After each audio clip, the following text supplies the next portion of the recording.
Welcome back to the Global Local Top Tips, and today I'm in sunny South Australia where my family are going to show me some of their top secret recipes for the Christmas feast, and I'm going to share it all with you. Let's get stuck in. So today Maria, my mother-in-law, is going to show me her famous pita. So first of all we start off with filo pastry. To make this one I need 3 cups of flour,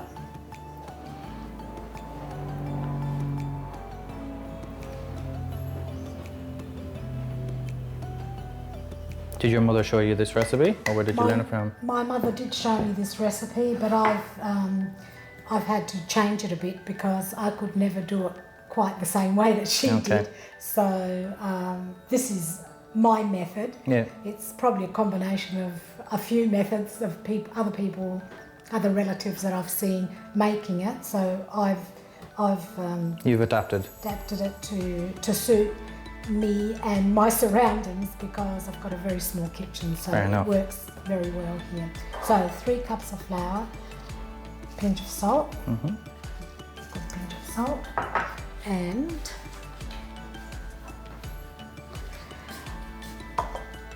I need to put the water, 1.5 cups of water.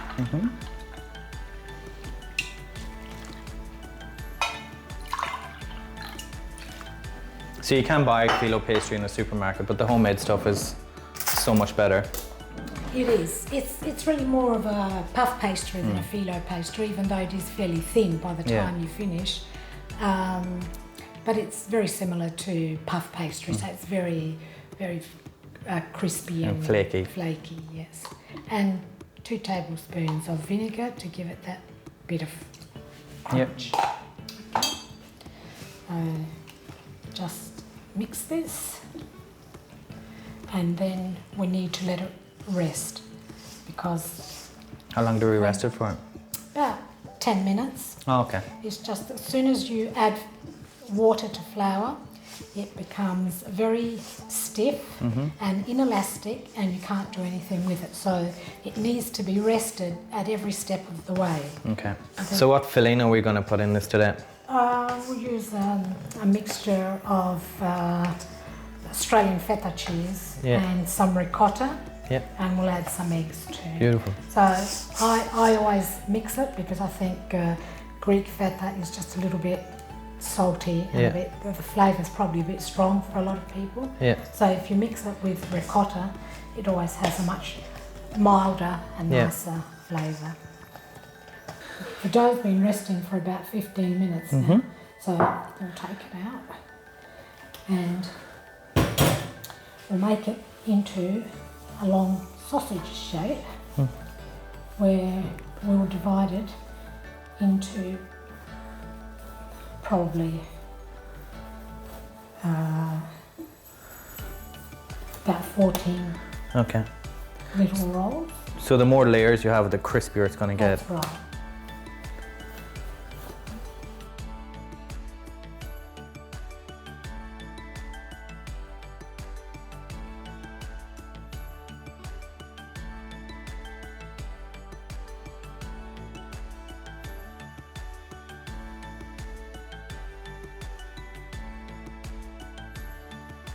Just roll them into little balls because it just makes it a little bit easier to work with. Just leave them aside.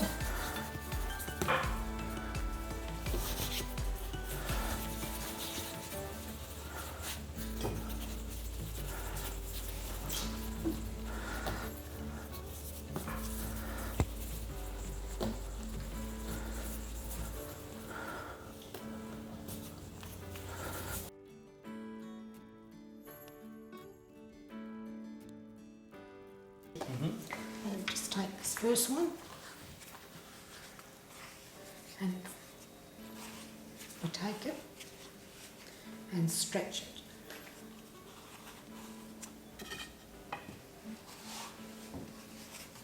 And it doesn't matter if you get holes in it. As we said, pastry is very forgiving like that.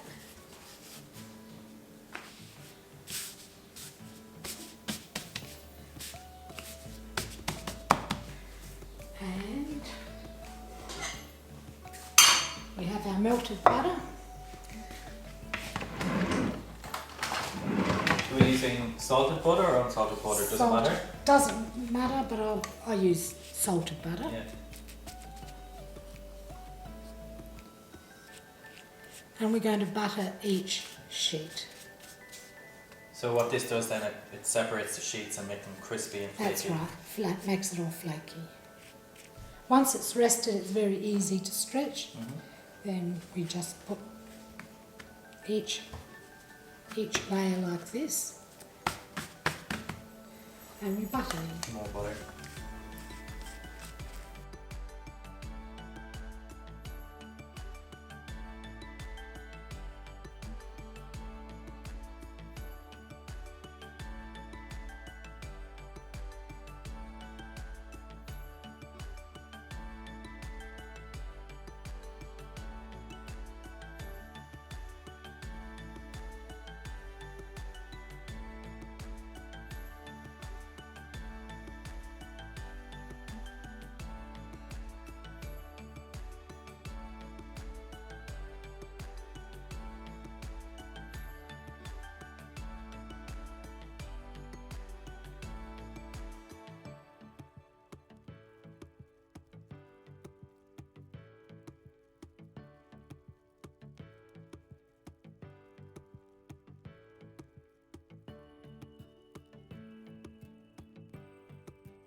So this has been resting now for about 10 minutes. That's right. I'm just going to roll it out.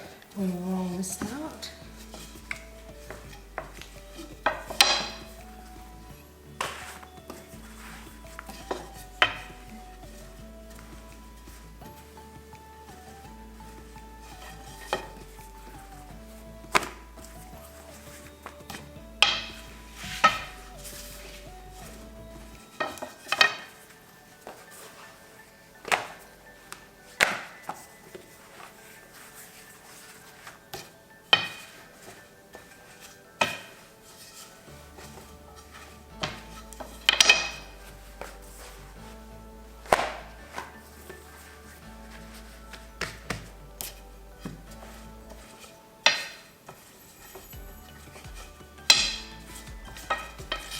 Okay, so this is ready to go in the tray. Yes. And what we'll do is we'll take our sheet and just lay it in the tray. Just overlapping a bit? Just overlapping so that we can fold it over the filling once we've put the top layer in.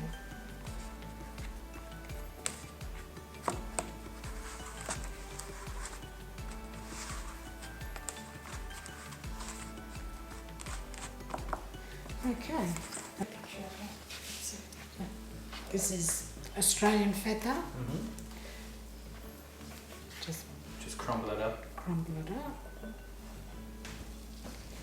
Doesn't have to be tiny. It's just break it up. So there's no need to do this in a mixer. It's just No, easy in the hand. no, because it breaks up fairly easily. Yeah. We'll add the ricotta.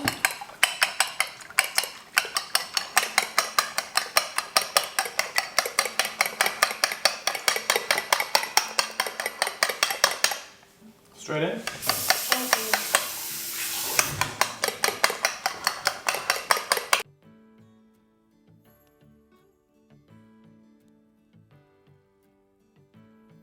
So do we need to add any salts or peppers in here, or No, just as is? No, the cheese has got enough salt.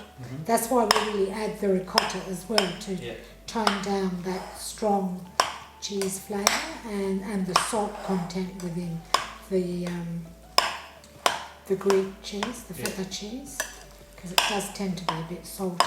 So there is a version of this dish that has sautéed leek in it as well, isn't there? Yes, you can put spinach. What you do is just add spinach to this. You probably put a little bit less of the cheese mixture and add the spinach or leek, if that's what we prefer. And then just put it in.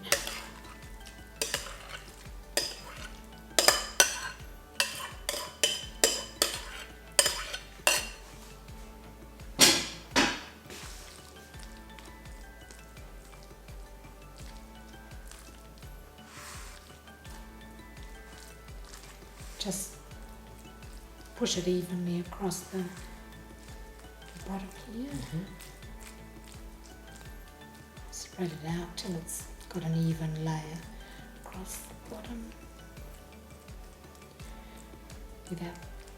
So you could put sliced pineapple on top of this now, could you? I don't think so. No, I don't think so. The top filo sheet. The top sheet.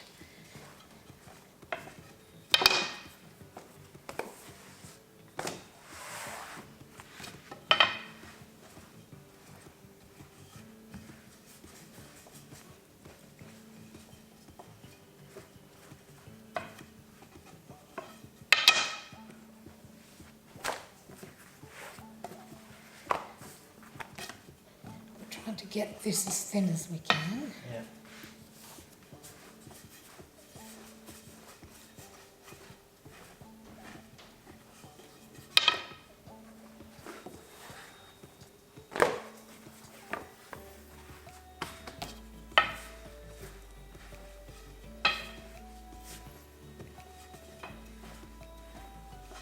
So, if you bring the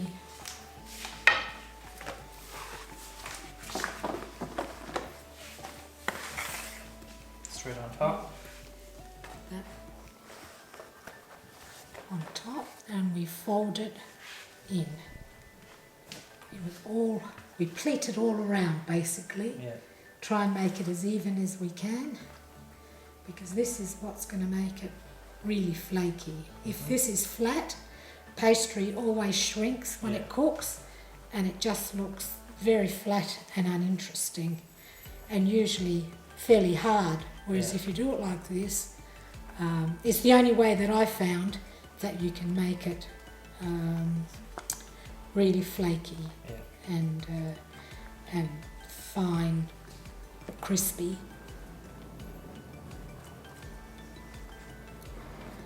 And then we just go over the top. Just fold it in and seal it. Yes, to seal it in. Butter to finish the top. That's right. And so the butter helps it brown and get crispy. Yes. Butter on it.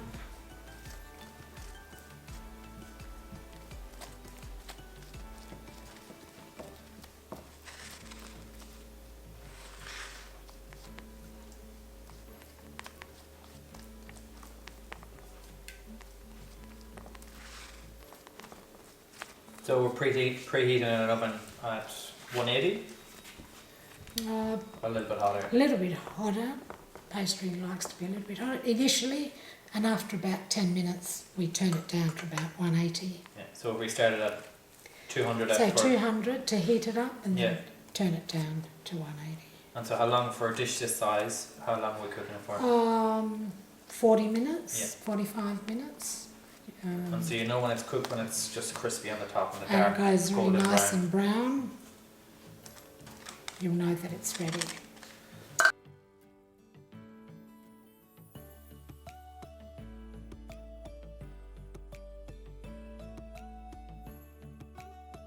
Well, there you have it. I hope you enjoyed the video. Please comment down below any videos you'd like to see in the future. Hit that like button, the subscribe button and the bell icon. And we'll see you soon.